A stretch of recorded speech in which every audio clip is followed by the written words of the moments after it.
अच्छा, नॉर्मली अगर हम स्टार्ट करते हैं पहले बैक ईएमएफ इफेक्ट जो मोटर में होता है। अच्छा, नॉर्मली मोटर में आपने यही डिस्कस किया होगा कि जब भी करंट फ्लो होगा आपके पास कॉइल में, तो कॉइल में करंट फ्लो होने के बाद और उसे हम मैग्नेटिक फील्ड में रखते हैं।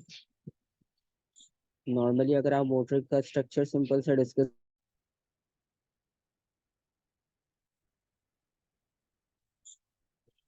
तो नॉर्मल हम मोटर के स्ट्रक्चर को डिस्कस कर रहे थे। तो सिंपल सा उसमें स्ट्रक्चर यूज करते हैं हम, एक साइड पे नॉर्थ पोल, एक साइड पे साउथ पोल, और सेंटर में कॉइल को फिक्स करने के बाद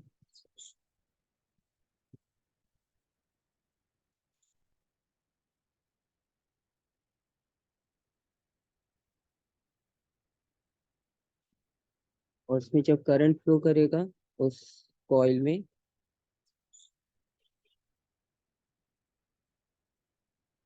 तो कॉइल में आपके पास जब करंट फ्लो करेगा, लेट सपोज अगर हमने इस साइड को पॉजिटिव से कनेक्ट किया और उसकी सेकंड साइड को नेगेटिव,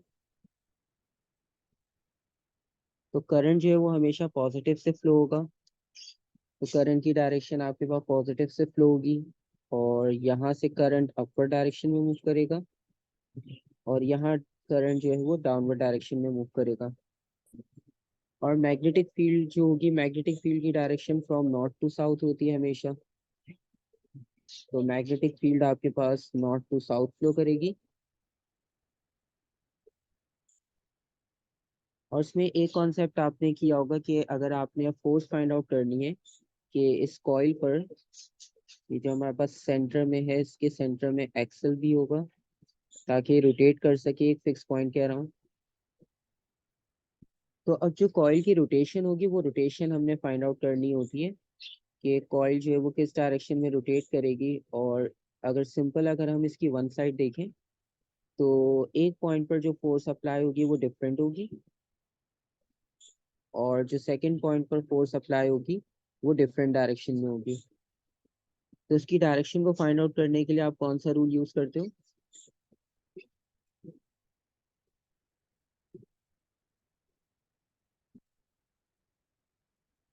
उसके लिए Fleming's left hand rule use होता है।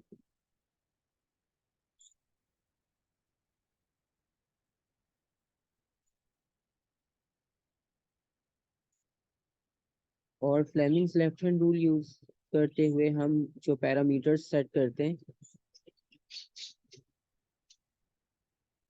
जो थंब की डायरेक्शन होती है, थंब की डायरेक्शन आपको फोर्स या मोशन की डायरेक्शन को आइडेंटिफाई करेगा। और जो आप फर्स्ट फिंगर यूज करते हो,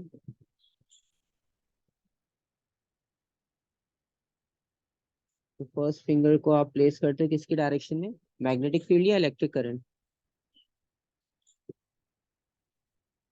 मैग्नेटिक फील्ड। Magnetic field. तो मैग्नेटिक फील्ड की डायरेक्शन में हम इसे सेट करते हैं, और जो सेकंड फिंगर होगी उसे हम इलेक्ट्रिक करंट की डायरेक्शन में प्लेस करेंगे।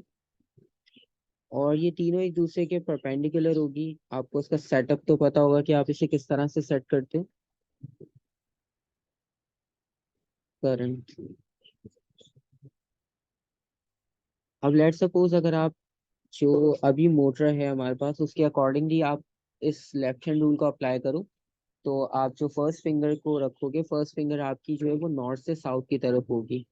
यानी लेफ्ट हैंड रूल को अगर आप यूज करो, तो आपकी फिंगर जो है वो टुवर्ड्स राइट पॉइंट कर रही होगी। और करंट की जो डायरेक्शन होगी, अब करंट की डायरेक्शन के लिए आपको साइड सेलेक्ट करनी होगी। या तो आप पहले राइट हैंड साइड पे फाइंड आउट करो, या आप जो है वो लेफ्ट हैंड साइड पे फाइंड करो। आप पहले किसी एक साइड पे फोर्स फाइंड करोगे। अब लेट सपोज हम पहले राइट हैंड साइड पे फाइंड आउट करते हैं। तो राइट हैंड साइड के लिए आपको करना ही होगा कि आपने फर्स्ट फिंगर को प्लेस किया। आपकी फर्स्ट फिंगर जो है वो मैग्नेटिक फील्ड की डायरेक्शन में होगी।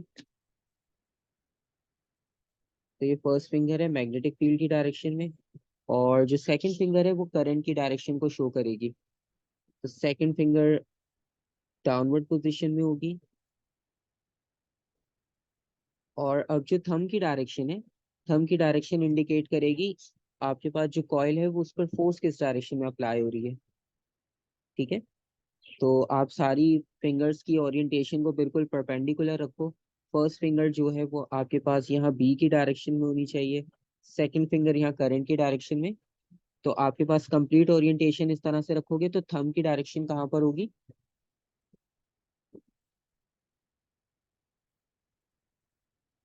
थंब की डायरेक्शन होगी आपके पास अपवर्ड, और ये जेड एक्सिस पर होगी बेसिकली। तो यहाँ पर हम जेड एक्सिस को इसी तरह से ड्रॉ करते हैं। तो इसका मतलब ये हुआ कि ये जो आपके पास फोर्स एक्ट होगी यहाँ पर, फोर्स एक्ट होगी अपवर्ड डायरेक्शन में। तो जो आपके पास राइट हैंड साइड है, राइट हैंड साइड से कॉइल जो है वो अपवर्ड डायरेक्शन में मूव करेगी। और जो लेफ्ट हैंड साइड है, लेफ्ट हैंड साइड से कॉइल किस डायरेक्शन में मूव करेगी? डाउनवर्ड या इन टू द पेज। अच्छा, out of the page into the page का कॉन्सेप्ट ये कि जिस तरह से आप सिंपल हॉरिजॉन्टल बुक अपनी टेबल पर रखो, या पेपर जिस तरह होता है बुक के पेपर को हम टर्न करते हैं, तो वो टर्न करने का मतलब ये है कि अब वो 3D पर आ जाता है, यानी आउट ऑफ द पेज। तो यहाँ पर आपके पास अपवर्ड का मतलब है आउट ऑफ द पेज,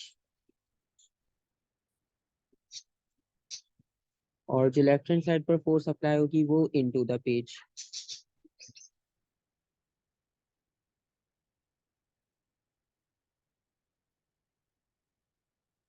अब ये तो आपके पास जर्नल कॉन्सेप्ट है सिंपल डीसी मोटर का। और डीसी मोटर में नॉर्मली ये होता है कि आपके पास रोटेशन एक सिंगल साइड पर ही होती है।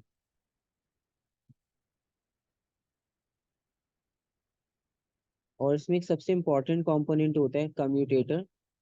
कम्यूटेटर की वर्किंग आपको क्लियर है? उसमें कोई कंफ्यूजन? कम्यूटेटर हम क्यों यूज करते हैं?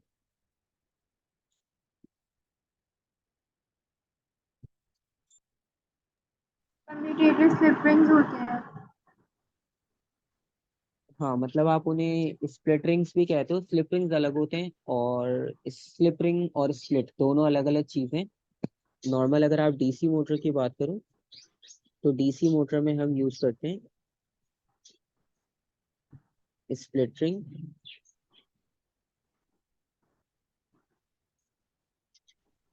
और एसी की अगर हम बात करते हैं, यानी जो एसी जनरेटर है, वहां पर हम यूज करते हैं slip rings.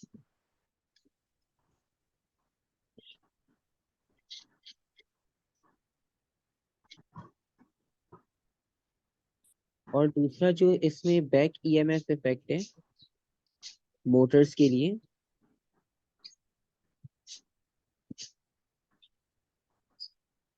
Back EMF effect,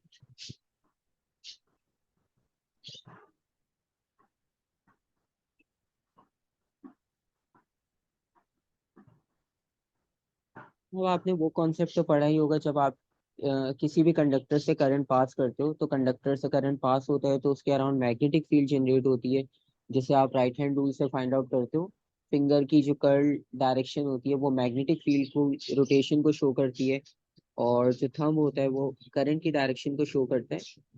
तो राइट हैंड रूल यूज करके आप सिंपल उस मैग्नेटिक फील्ड और इलेक्ट्रिक करंट को फाइंड आउट कर सकते हो।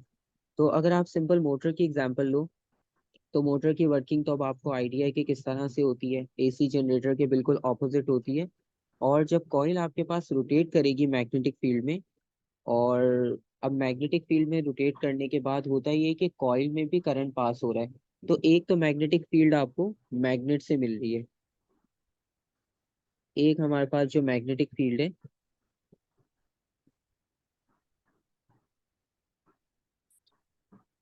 वो मैग्नेटिक फील्ड सिंपल आपको मैग्नेट से मिल रही है, जो कि हमें सिंपल नजर आ रही है, हम लेफ्ट हैंड रूल में यूज कर रहे हैं। और दूसरा आपके पास ये होगा कि जो आपके पास कॉइल यहाँ पर यूज कर रहे हैं,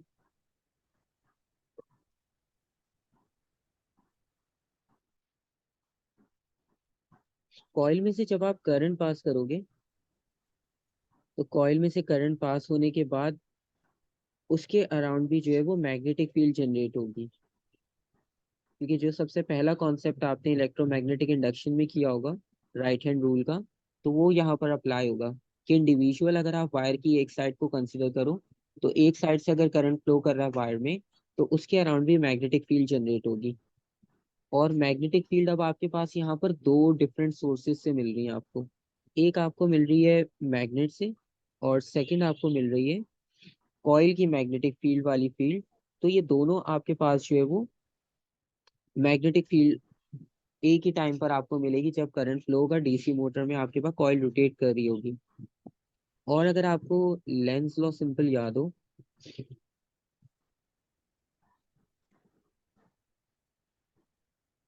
याद है लेंस लॉ किस लिए यूज करते थे?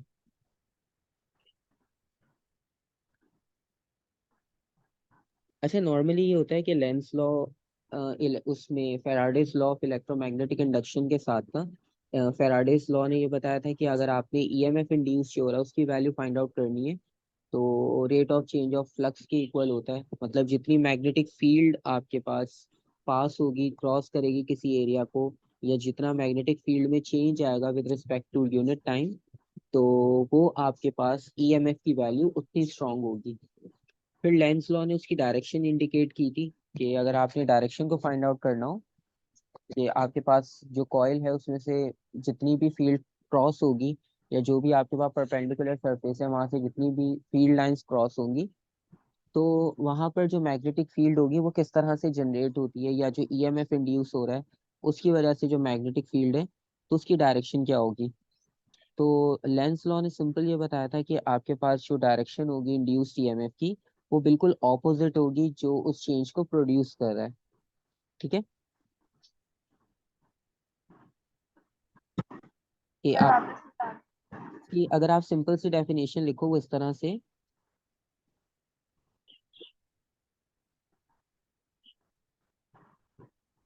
The induced EMF is in such a way, और या स्पेसिफिक डायरेक्शन जो हम फाइंड आउट करना चाह रहे हैं,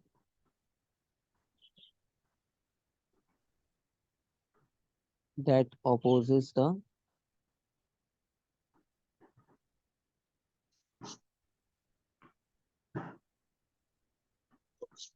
ईएमएफ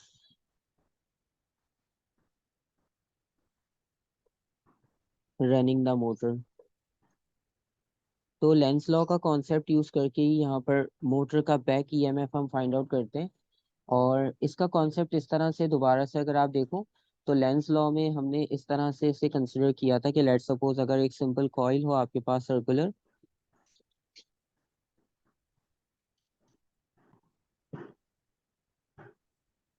और उसके अराउंड आप मैग्नेट को मूव करते हो, लेट सपोज नॉर्थ पोल,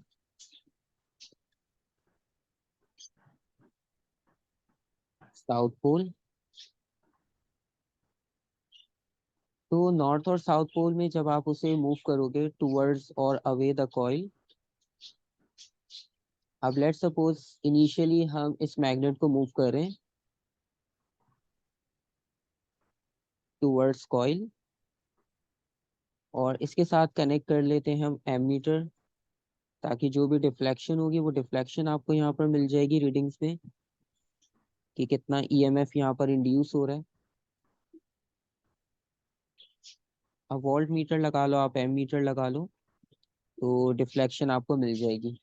अच्छा, अब मैग्नेट को अगर हम मूव करें टुवर्ड्स द कॉइल, तो अभी आप यहाँ पर देखो कि जब ये मैग्नेट मूव होगा टुवर्ड्स कॉइल, तो लेट सपोज पहला स्टेप आपके पास आ गया कि मैग्नेट को आपने मूव करना है टुवर्ड्स कॉइल। और सेकंड स्टेप क्या होगा, कॉइल में ईएमएफ इंड्यूस होगा,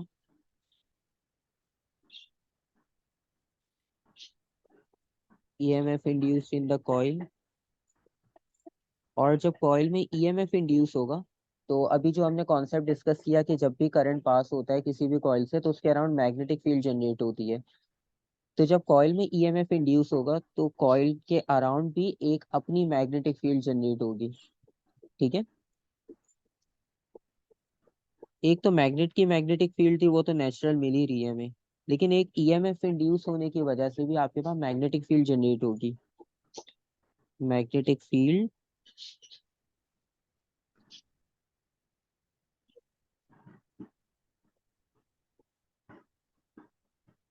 तो कॉइल के अराउंड भी आपके पास एक मैग्नेटिक फील्ड जनरेट होगी।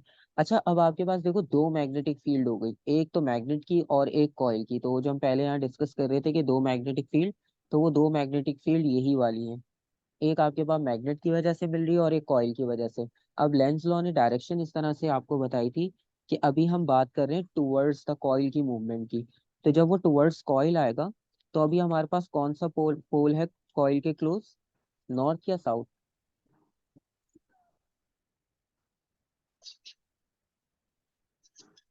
यहाँ पर अभी जो मैग्नेट मूव करेगा टूवर्ड्स कॉइल, तो टूवर्ड्स कॉइल मूव करते हुए आपके पास नॉर्थ पोल क्लोज होगा कॉइल के। ठीक है।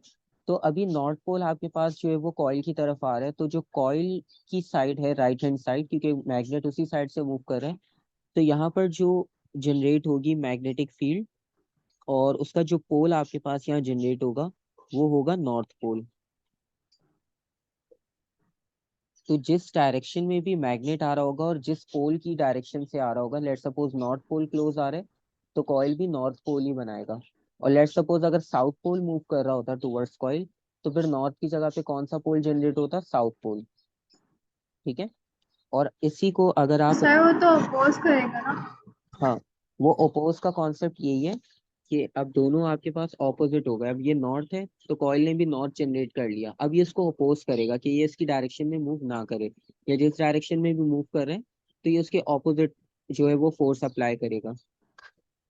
और अगर ये मैग्नेट आपके पास अवे मूव करता, लेट सपोज अब ये राइट हैंड साइड पे मूव कर रहे हैं, तो उस कंडीशन में कौन सी आपके पास यहाँ पे पोल जनरेट होगा?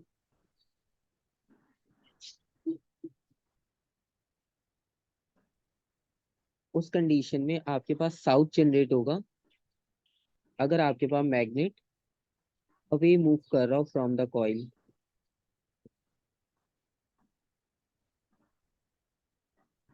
ठीक है। तो आपके पास ऑपोजिट पोल्स जनरेट होते हैं। ठीक है, मतलब जो हमेशा उसको अपोज कर रहे हो। अब नॉर्थ और नॉर्थ था, दोनों एक दूसरे को रिपेल करेंगे। अब जब वो अवे जा रहे हैं तो अब उसने साउथ जनरेट कर लिया। अब साउथ और नॉर्थ तो एक दूसरे को अट्रैक्ट करते हैं, लेकिन प्रॉब्लम ये है कि इस बार जो है वो मैग्नेट जो कॉइल से दूर मूव कर रहा है। तो इस तरह से वो जो अपोज का कॉन्सेप्ट है वो ये वाला कॉन्सेप्ट है। इसके लिए सिंपल सी वो राइम बनाते हैं इसको याद रखने के लिए कि कौन से पोल बनेंगे आपके पास कहाँ पर। तो जो आपकी कॉइल की तरफ आ रहा है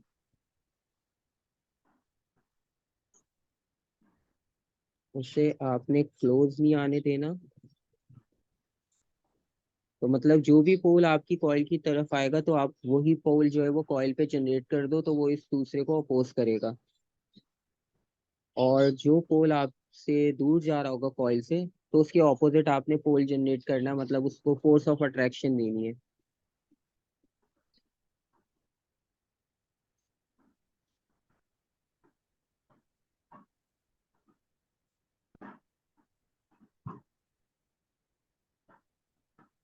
तो जो सिंपल आ रहा है उसको बस आपने यहाँ पर क्लोज नहीं आने देना, और जो जा रहा है उसे जाने नहीं देना है।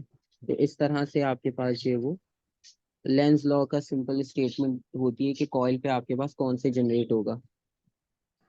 तो जो बैक ईएमएफ का कॉन्सेप्ट था मोटर्स के अंदर, वो बैक ईएमएफ का कॉन्सेप्ट इसी तरह से होता है कि जब कॉइल्स आपके पास जनरेट करती हैं मैग्नेटिक फील्ड के अंदर या मोटर में, तो एक तो ईएमएफ आपके पास कॉइल की वजह से आपको मिल रहा होता है, और एक आपके पास नेचुरल ईएमएफ होता है।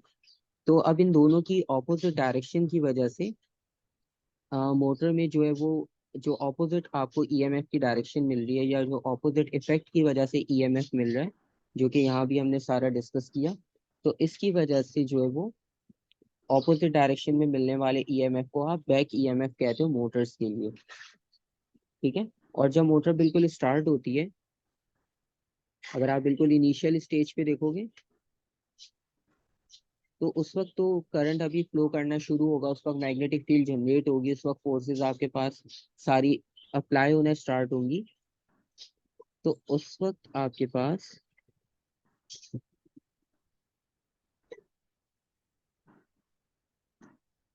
बैक ईएमएफ जीरो होगा,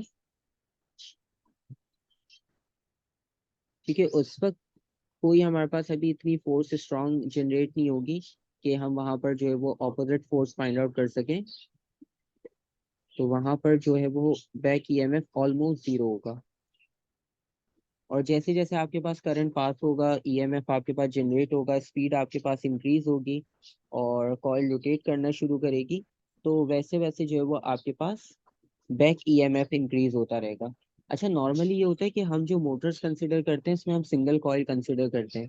ठीक है, जो नॉर्मल आपके पास प्रैक्टिकल मोटर्स होती हैं, या आप कह लो कि जो बड़े स्केल पे मोटर्स यूज होती हैं, उसमें एक कॉइल यूज नहीं करते और उसमें इलेक्ट्रोमैग्नेट्स यूज करते हैं। इसीलिए उसमें ये होता है कि मल्टीपल कॉइल्स होती हैं, मल्टीपल टर्न्स होते हैं हर कॉइल के ऊपर, और उसमें इलेक्ट्रोमैग्नेट्स यूज करते हैं। तो उनका पर्पज यही होता है कि ये जो बैक ईएमएफ हमें मिल रहा होता है सिंपल मोटर में, तो ये बैक ईएमएफ कम हो, इससे क्या होता है कि स्पीड आपकी डिक्रीज हो जाती है, एफिशिएंसी कम होती है और हीटिंग इफेक्ट ज्यादा जनरेट होता है।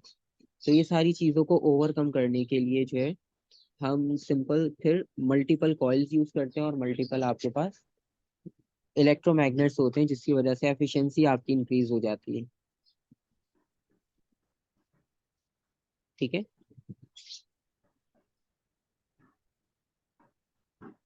और फॉर्मूला तो आपके पास इस बुक में लिखा होगा। सर ये तो ठीक है, लेकिन इसके बाद ये जब खत्म हो जाएगा तो हम वो एम्पेयर्स लॉ के बारे में बात कर सकते हैं, वो स्ट्रेट करंट कैरिंग वायर वगैरह। हम्म, वो नेक्स्ट वो करना है।